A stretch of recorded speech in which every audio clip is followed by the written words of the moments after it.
سچ بولنے والے کے چہرے پہ نور ہوتا ہے، وہ پرسکون ہوتا ہے، وہ ریلیکس ہوتا ہے. دیکھیں نا سرکار دو عالم علیہ السلام کو دیکھ کر کفار نے کیا کہا تھا؟ یہ کسی جھوٹے کا چہرہ نہیں ہو سکتا. اچھا کئی اولیاء کرام کے بارے میں یہ کہا جاتا تھا کہ ان کو دیکھ کر لوگ کلمہ پڑھ لیتے تھے. تو آلویز جو سچ بولے گا نا، ایک تو وہ ریلیکس کیوں ہوگا. دیکھیں جھوٹ بولنے والا اسی طرح مضطرب، ٹینشن میں، آلویز کنفیوز، کیونکہ اس کو بہت ساری فائلیں سنبھالنی ہے.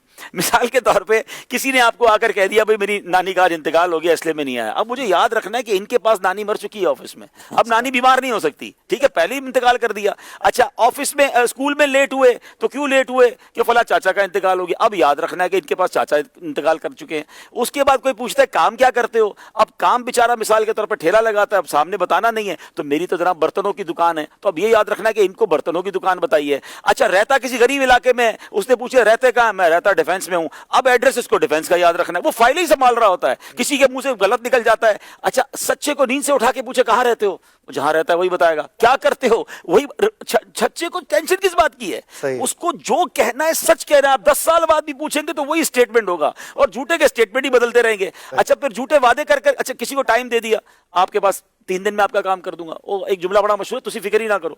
تو میں تو کہتا ہوں جو کہ تسی فکر نہ کرو اس کی فکر زیادہ کرو نا، کیونکہ اس کا تو ذرا تکیہ کلام ہی یہی ہے نا. تو اب کچھ لوگوں کا کام ہی یہی ہے نا، آپ فکر ہی نہ کریں، آپ کا کام ہو گیا ہو گیا، بس آپ سمجھ لے ہو گیا. بھائی سمجھ لے کہاں سے ہوا تو کچھ نہیں، ٹھیک ہے نا. تو یہ ایسے لوگ آلویز ٹینشن میں رہتے ہیں، لوگ بھی ان سے پرابلم میں رہتے ہیں.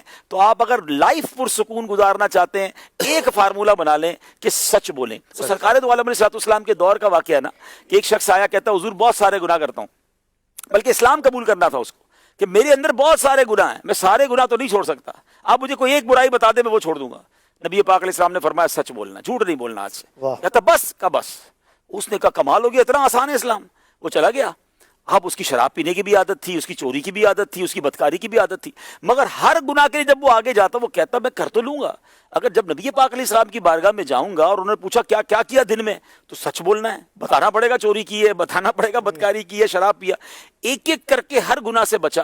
بارگاہ رسالت میں آ کر کہا کہ حضور ایک گناہ بچانے کی برکت سے، جھوٹ چھوڑنے کی برکت سے میں پورے دن سارے گناہوں سے بچا. سبحان اللہ. تو اس کا مطلب سچ کو پکڑ لیں، انشاءاللہ آہستہ آہستہ آپ کے اندر دوسری برائیاں بھی جو ہے ختم ہو جائیں.